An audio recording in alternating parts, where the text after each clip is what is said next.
नमस्कार दोस्तों, ड्रीम सेवक में आपका स्वागत है। आज से हम लोग बिहार दरोगा के प्रीवियस ईयर क्वेश्चंस को डिस्कस करने के लिए जा रहे हैं, जिसमें से आज का क्वेश्चन हमारा 11/3/2018 को पूछा गया सवाल है। आज के लेक्चर में हम लोग 1 से 25 सवालों को डिस्कस करेंगे।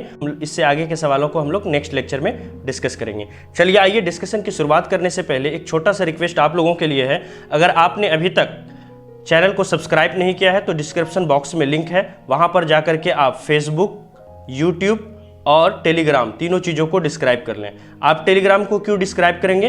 क्योंकि जितनी सारी जो लेक्चर्स होती हैं, उनके जो पीडीएफ्स होते हैं, सारे स्टडी मटेरियल्स जो हैं आपको टेलीग्राम चैनल पर अपलोड किया जाता है। तो वहाँ पर जाकर के इसको आप वहाँ से डाउनलोड कर सकते हैं और डाउनलोड करके इसको बाद में रिवाइज कर सकते हैं। चलिए आइए डिस्कशन की शुरुआत करते हैं। हमारा पहला जो क्वेश्चन है वो ये है कि भारत में पहली बार किसने वार्षिक आय को अनुमानित किया था? चलिए बताइए क्या इसका आंसर होगा, बताइए। देखिए, पहला इसका आंसर होगा दादा भाई नौरोजी। दादा भाई नौरोजी ने 1867 और 1868 में क्या किया था? भारतीय आय की गणना की थी, प्रति व्यक्ति आय की गणना की थी, जिसमें उनको पता चला कि 20 रुपया भारत की जो है वो प्रति व्यक्ति आय है। तो ये काफ़ी चौंका देने वाली जो है उस समय खबर थी, और इससे जो है काफ़ी ज़्यादा क्रिटिसिज्म भी हुआ था ब्रिटिश गवर्नमेंट का। देखिए, हमारे यहाँ पर जो है राष्ट्रीय आय की गणना कौन करता है? प्रति व्यक्ति आय की गणना CSO, चाहे वो जनसंख्या हो चाहे वो राष्ट्रीय आय की गणना हो, कौन करते हैं? CSO करते हैं। CSO किसके अंदर आती है? Ministry of Statistics and Programme Implementation के अंदर में आती है। ओके, देखिए, अगर आपसे सवाल पूछा जाए कि प्रथम राष्ट्रीय आय समिति के अध्यक्ष कौन थे, तो आंसर क्या होगा? महालनोबिस। प्रोफेसर महालनोबिस जो है वो प्रथम राष्ट्रीय आय समिति के अध्यक्ष थे, है ना। दादा भाई नौरोजी से रिलेटेड काफ़ी सारे क्वेश्चन जो है एग्जाम्स के अंदर में पूछा जाता है। जैसे एक क्वेश्चन तो काफ़ी इंपॉर्टेंट है कि Poverty and Unbritish Rule in India किसकी किताब है? तो आंसर क्या होगा? Dadabhai Naoroji. Grand Old Man of India भी दादा भाई नौरोजी को कहा जाता है। इंडियन नेशनल कांग्रेस की अध्यक्षता के बारे में दादा भाई नौरोजी से काफ़ी सारे सवाल पूछे जाते हैं। जैसे इंडियन नेशनल कांग्रेस की 3 ये बने थे अध्यक्ष। पहली बैठक जो है 1886 में हुई थी, दूसरी 1893 में हुई थी और तीसरी 1906 में हुई थी। 1886 की बैठक जो है वो कलकत्ता के अंदर में हुई थी, और 1993 का लाहौर के अंदर में हुई थी, और 1906 का जो बैठक था ये जो है इंडियन नेशनल कांग्रेस का, ये कलकत्ता के अंदर में हुआ था। चलिए आइए नेक्स्ट क्वेश्चन पर। नेक्स्ट क्वेश्चन है हमारा, निम्नलिखित में से किस क्षेत्र में भारत में प्रथम सहकारी आंदोलन का आरंभ हुआ था? तो क्या इसका आंसर होगा, बताइए। इसका आंसर होगा कृषि क्षेत्र में। आज भी असंगठित क्षेत्र से भारत के अंदर में 35% जो ऋण है वो असंगठित क्षेत्र से आती है। तो कहीं ना कहीं हम अभी भी लोगों को बैंक तक लाने में क्या हुए हैं? सफल पूरी तरह से नहीं हो पाए हैं। असंगठित क्षेत्र से ऋण लेने का क्या प्रॉब्लम होता है कि वो डेब्ट ट्रैप में फंस जाते हैं, है ना, कर्ज में फंस जाते हैं, और अक्सर उनको साहूकार या फिर जमींदार के सामने या फिर जिनसे वो लोन लिए होते हैं गाँव के अंदर में, है ना, असंगठित क्षेत्र से, तो वहाँ पर क्या होता है? इंटरेस्ट रेट काफ़ी ज़्यादा होता है, जिसकी वजह से उनको उस जाल में फंसने की वजह से अपनी ज़मीन जो है या अपनी संपत्ति को खोना पड़ता है। तो ये एक जालनुमा होता है, इसीलिए इसको डेब्ट ट्रैप कहा जाता है। तो इससे काफ़ी ज़्यादा नुकसान होती है, गरीब लोग और भी ज़्यादा गरीब होते जाते हैं। ठीक है, चलिए आइए नेक्स्ट क्वेश्चन पर। तीसरा क्वेश्चन है, निम्नलिखित में से कौन सी पार्टी या संगठन डॉक्टर अंबेडकर के द्वारा नहीं स्थापित की गई? तो आंसर क्या होगा? दलित मुक्ति मोर्चा। ये तीनों पार्टी जो है वो क्या है? डॉक्टर अंबेडकर के द्वारा स्थापित की गई है, और दलित मुक्ति मोर्चा ये BR अम्बेडकर ने स्थापित नहीं किया था। देखिए, BR अम्बेडकर जो है वो दलितों के जो है महान नेता कहलाते थे। BR अम्बेडकर जो है वो ड्राफ्टिंग कमेटी के अध्यक्ष भी थे। BR अम्बेडकर और गांधी जी के बीच एक पैक्ट साइन हुआ था, जिसको बोलते हैं क्या? पूना पैक्ट। कब साइन हुआ था? सितंबर 1932 में। क्या स्टोरी है पूना पैक्ट की? देखिए, BR अम्बेडकर हमेशा से क्या कर रहे थे? दलितों के लिए एक सेपरेट इलेक्टोरेट, अलग से चुनाव की बात कर रहे थे, है ना। और जब सेकंड राउंड टेबल कॉन्फ्रेंस में 1931 में ये वहाँ पर गए गोलमेज सम्मेलन में इंग्लैंड में, तो वहाँ के जो प्रधानमंत्री थे इंग्लैंड के, रामसे मैकडोनाल्ड, उन्होंने इसकी जो डिमांड थी उसको मान लिया। इसी को कम्युनल अवार्ड कहा जाता है। इसी के खिलाफ महात्मा गांधी ने क्या किया? अनशन किया, और उन्होंने भूख हड़ताल कर दिया। महात्मा गांधी ने क्यों किया? क्या वो दलितों के खिलाफ थे? आंसर है नहीं। दलितों को वो हरिजन कहा करते थे, है ना, दलितों को वो हरिजन कहा करते थे, और उसका समाज में इंटीग्रेशन, समाज के अंदर उनको लाने की कोशिश करते थे। उसके लिए काफ़ी उन्होंने प्रयास किया था, और महात्मा गांधी को लगता था कि ये अलग चुनाव होने से ये दलित जो है वो और समाज से क्या होंगे, बाहर हो जाएंगे, बिल्कुल अलग हो जाएंगे। तो ये सोसाइटी के अंदर में जो इनका लाने का प्रयास था ये बिल्कुल इनके खिलाफ था, तो इसलिए इन्होंने अनशन किया। बाद में जो है एग्रीमेंट साइन हुआ महात्मा गांधी और बी.आर. अम्बेडकर के बीच, इसी को पूना पैक्ट कहा जाता है। इसमें दो बातें हुई थी। पहली बात, बी.आर. अम्बेडकर ने क्या किया, सेपरेट इलेक्टोरल सिस्टम जो था उसको छोड़ दिया, और महात्मा गांधी ने इसके बदले में क्या किया, रिजर्व सीट्स दिया। जो आज रिजर्व है सीटें, ये उसी समय से वहां से स्टार्ट हुई थी, है ना। नेक्स्ट हमारा क्वेश्चन है, भारत का प्रथम उर्वरक प्लांट कहां पर स्थापित किया गया था? तो इसका आंसर क्या होगा, सिंदरी। सिंदरी में 1951 में प्रथम जो है उर्वरक प्लांट स्थापित किया गया था, और इसकी जो उद्घाटन है उनको जवाहरलाल नेहरू ने किया था, और उन्होंने अपने स्पीच में 1951 में ये कहा था कि हम जो है, जो आज इस उद्घाटन में हम लोग आए हुए हैं, ये टेम्पल ऑफ मॉडर्न इंडिया की उद्घाटन हम लोग कर रहे हैं। देखिए, उर्वरक से रिलेटेड कुछ इंपॉर्टेंट चीज़ें हैं, जैसे यूरिया के मामले में भारत जो है वो पूरी तरह से क्या है, आत्मनिर्भर है, लेकिन हम लोग पोटास के लिए क्या है, मुख्यतः आयात पे डिपेंडेंट है। अगर आपसे सवाल पूछा जाए यूरिया में कितने % नाइट्रोजन पाए जाते हैं, तो आंसर क्या होगा, 46%। चलिए आइए नेक्स्ट क्वेश्चन पर। नेक्स्ट क्वेश्चन हमारा है, भारत में निम्नलिखित में से कौन सा क्षेत्र जैव विविधता का जो है तप्त स्थल है? तो आंसर क्या होगा, वेस्टर्न घाट। वेस्टर्न घाट जो है आपने देखा होगा इंडिया के मैप पर, यहाँ पर वेस्टर्न घाट है, और इस तरह से अरब सागर से जब क्या होती है, मॉइस्चर लेडन एयर यहाँ पर आती है, तो यहाँ पर जो हाइट है इस वेस्टर्न घाट से टकराने के बाद ज़्यादातर बारिशें जो है वो इसी इलाके में हो जाती है, सारी बारिश, है ना। आपने अपवार्ड लीवाइड का कंसेप्ट पढ़ा होगा ज्योग्राफी के अंदर में, तो सारी बारिश जो है वो इसी अपवार्ड साइड में हो जाती है ना। तो जिसके कारण ये वेस्टर्न घाट जो है यहाँ पर काफ़ी घने जंगल हैं। अगर जंगल ज़्यादा होंगे तो क्या होगा, स्वाभाविक सी बात है कि वहाँ पर जानवर भी ज़्यादा होंगे। तो इस तरह से यहाँ पर काफ़ी ज़्यादा जानवरों की और प्लांट की काफ़ी ज़्यादा स्पीसीज पाई जाती है, इसीलिए ये भारत के अंदर में जैव विविधता के टर्म से अगर देखें तो काफ़ी ज़्यादा ये इम्पोर्टेंट है ना। अगर बात करें यूनेस्को की, United Nation Economic Scientific and Cultural Organization, UNESCO का एक प्रोग्राम है जिसका नाम है मैन एंड बायोस्फीयर प्रोग्राम। इस प्रोग्राम के तहत यूनेस्को जो है दुनिया भर के अंदर में बायोस्फीयर रिजर्व्स, है ना, को वो इस्टेब्लिश करती है। तो भारत के अंदर में टोटल कितने बायोस्फीयर रिजर्व्स हैं, 80। आपने नाम सुना होगा, नंदा देवी, नौकरेक, है ना, इन सारे के बारे में है, इन सब के बारे में। तो ये सब क्या है, बायोस्फीयर रिजर्व्स हैं। 18 बायोस्फीयर रिजर्व्स भारत के अंदर में है। नेक्स्ट क्वेश्चन है, हवा से परागण को क्या कहते हैं? इसका आंसर क्या होगा, वायु परागण होगा। परागण कितने तरह के होते हैं, 2 तरह के होते हैं, एक होता है स्वपरागण, एक दूसरा होता है परपरागण, ठीक है। नेक्स्ट क्वेश्चन, नेक्स्ट है हमारा 2011 की जनगणना के अनुसार भारत में निम्नलिखित में से किस राज्य में लिंगानुपात सर्वाधिक है? तो देखिए, सब सर्वाधिक जो लिंगानुपात है वो कहाँ पर है? देखिए, तमिलनाडु के अंदर के में अगर बात करें तो 996 तमिलनाडु के अंदर में है ना। गोवा के अंदर में 973 है, सिक्किम में 890 है, और कर्नाटक के अंदर में भी 973 है। तो आप देख के बताइए कि सर्वाधिक लिंगानुपात किसकी है? तमिलनाडु की है ना। देखिए, जनगणना से रिलेटेड कुछ इंपॉर्टेंट जो है चीज़ें पूछी जाती है लिंगानुपात से रिलेटेड। जैसे आपको पूछा जाएगा कि सर्वाधिक लिंगानुपात भारत में किस राज्य में है, तो आंसर क्या होगा, केरला होगा। कितनी है? 1084 है। अगर आपसे पूछा जाए कि सबसे न्यूनतम लिंगानुपात कहाँ की है, तो आंसर क्या होगा, हरियाणा।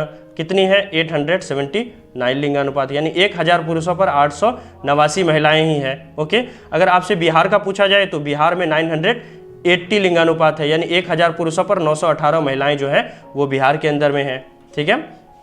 नेक्स्ट क्वेश्चन है हमारा, केसर का मुख्य उत्पादक राज्य कौन है? आप बताइए क्या इसका आंसर होगा? इसका आंसर होगा जम्मू और कश्मीर, है ना। नेक्स्ट क्वेश्चन है हमारा, संयुक्त राष्ट्र संघ ने 2017 को किस अंतर्राष्ट्रीय वर्ष के तौर पर घोषित किया था?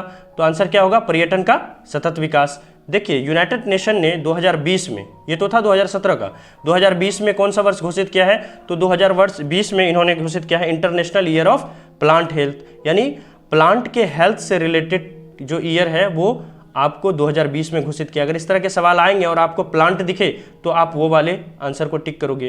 देखो, यूनेस्को, यूनाइटेड नेशन से रिलेटेड कुछ इंपॉर्टेंट चीज़ें हैं। जैसे यूनाइटेड नेशन का जो उद्घाटन है वो कब इस्टेब्लिश हुआ था? 24 अक्टूबर 1945 को हुआ था।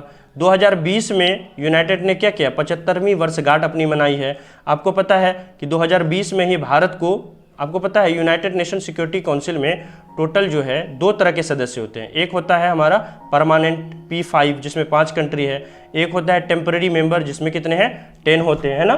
तो P5 में आपको पता है जो बड़ी बड़ी कंट्री हैं जैसे USA, रसिया, चाइना, है ना, फ्रांस और इंग्लैंड, ये सारी कंट्री जो है वो परमानेंट मेंबर में है, और 10 नॉन परमानेंट मेंबर चुने जाते हैं जो हर 2 साल पर क्या होता है वो चेंज होते रहते हैं। तो 2020 में आपको पता है कि भारत को जो है वो नॉन परमानेंट मेंबर यूएन का चुना गया है। ठीक है, नेक्स्ट क्वेश्चन पर आते हैं। नेक्स्ट क्वेश्चन हमारा है विश्व एड्स दिवस निम्नलिखित में से किस तारीख को मनाया जाता है? तो इसका आंसर क्या होगा? डी, 1 दिसंबर। विश्व एड्स दिवस 1 दिसंबर को मनाया जाता है। देखिए एड्स की अगर बात करें, AIDS, इसका फुल फॉर्म क्या होता है? Acquired immuno deficiency syndrome. किस वायरस की वजह से होती है? तो HIV virus, human immuno virus की वजह से होती है। एड्स में क्या होता है? एड्स में जो रोग प्रतिरोधक क्षमता होती है, हमारी बीमारी से लड़ने की जो क्षमता होती है, वो पूरी तरह से क्या होती है? हमारी खत्म हो जाती है। ठीक है, इसके अलावा दिवस आप याद रख लोगे, काफ़ी इंपॉर्टेंट होता है। एक लिस्ट बना करके सारे दिवस को आप उसमें नोट डाउन कर लोगे और उसको आप याद कर लोगे। जैसे 1 जून को कौन सा दिवस मनाया जाता है? तो आपको पता है 1 जून को अंतर्राष्ट्रीय योग दिवस मनाया जाता है। नेक्स्ट क्वेश्चन पर आते हैं। नेक्स्ट क्वेश्चन है कि भारत के संविधान उद्देशिका के बारे में कौन सा कथन सत्य है? तो देखिए उद्देशिका को इंग्लिश में प्रीएम्बल भी कहा जाता है। जैसे पहला क्वेश्चन लिखा है कि ये न्यायालय में परिवर्तनीय नहीं है, नहीं परिवर्तन किया जा सकता है, बिल्कुल सही। उद्देशिका जो है उन उद्देश्य को बताती है जिसे संविधान स्थापित करना चाहता है, बिल्कुल सही है। उद्देशिका उस स्रोत को इंगित करता है जहां से संविधान अपना प्राधिकार प्राप्त करता है, बिल्कुल सही है। तो इसका तीनों ही जो है सही आंसर होगा। तो इसका आंसर क्या हो जाएगा? A, 1, 2 and 3। देखिए उद्देशिका के बारे में 2-3 चीजें आप याद रख लीजिए। पहली बात तो प्रीएम्बल जो उद्देशिका है, इसको identity card of the constitution कहा जा सकता है। दूसरी बात है कि उद्देशिका में जो 3 वर्ड हैं, सोशलिस्ट, सेक्युलर, है ना, और इंटीग्रिटी, ये तीनों वर्ड को जो है बाद में संविधान में 1976 में इसको जोड़ा गया था। उद्देशिका में 2 तरह के टर्म है, एक जो भारत को डिफाइन करता है, दूसरा जो भारत अपने नागरिकों को देना चाहता है। जैसे एक तरह का टर्म है हमारा S3DR, कैसे याद रखेंगे? S3DR, sovereign, socialist, secular, democratic, Republic. Bharat कैसा होगा? सोवरेन होगा, सोशलिस्ट होगा, सेक्युलर होगा, डेमोक्रेटिक होगा और रिपब्लिक होगा। दूसरा आप याद रखोगे जूली फरा। जूली जो है वो एक लड़की है और इसके जो भाई हैं इसका नाम क्या है? फरा है। तो जूली, JU से हो जाएगा क्या हमारा? Justice, L for liberty, E for equality और फ्रेटर्निटी। तो यहाँ पर जस्टिस, लिबर्टी, इक्वालिटी दिया जाएगा और भारत के अंदर में जो नागरिक होंगे उनके बीच क्या होगा? फ्रेटर्निटी होगा। तो ये मेन टर्म है संविधान का। कैसे याद रखेंगे? S3DR और जूली फरा, है ना, जूली फरा। बस यही निचोड़, क्रक्स यही है संविधान के अंदर में, ओके, प्रीएम्बल के अंदर में। नेक्स्ट हमारा है कीट दंश से होने वाली खुजली। जब आपको काट लिया जाता है तो उसमें आपको एक खुजली टाइप का नोचता है जिसमें, है ना, तो वो किसके वजह से होता है? फॉर्मिक एसिड की वजह से होता है। एसिटिक एसिड किस में पाया जाता है? आपको पता है, सिरका में पाया जाता है। लैक्टिक एसिड खट्टा दूध, दही में पाया जाता है।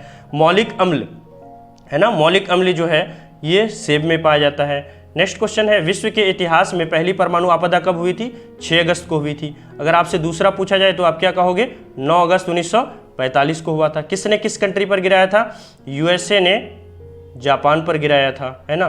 देखिए 2 वर्ल्ड वार दुनिया ने देखा है, world war 1 and world war 2। World war 1 कब हुआ था? 1914 में स्टार्ट हुआ था और कब तक चला था? ये 1919 तक चला था। सेकेंड वर्ल्ड वॉर कब हुआ था? 1939 में हुआ था और ये कब तक चला था? 1945 तक चला था, है ना।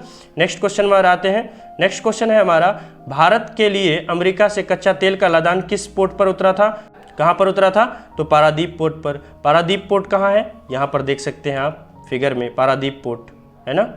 नेक्स्ट क्वेश्चन है हमारा, नेक्स्ट टॉपिक है हमारा कांडला पोर्ट। देखिए पारादीप पोर्ट कहाँ पर है? पारादीप पोर्ट जो है वो महानदी पर है और ये उड़ीसा तट पर है, ओके, है ना।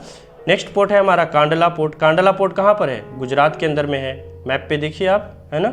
नेक्स्ट हमारा है किताबुल हिंद। किताबुल हिंद पुस्तक किसके द्वारा लिखी गई? तो आंसर क्या होगा? अल-बरूनी के द्वारा। अल-बरूनी जो है महमूद गजनवी के साथ 1017 ईस्वी में भारत में आए थे और 1017 से लेकर के 1027 तक ये जो है पंजाब के अंदर में रह रहे थे। अल-बरूनी की जो किताब है किताबुल हिंद, इसको जो है वो 11वीं सदी का दर्शन भी कहा जाता है इसको। 11वीं सदी के बारे में अगर जानना है तो आप किताबुल हिंद जो अल-बरूनी की बुक है इसको पढ़िए।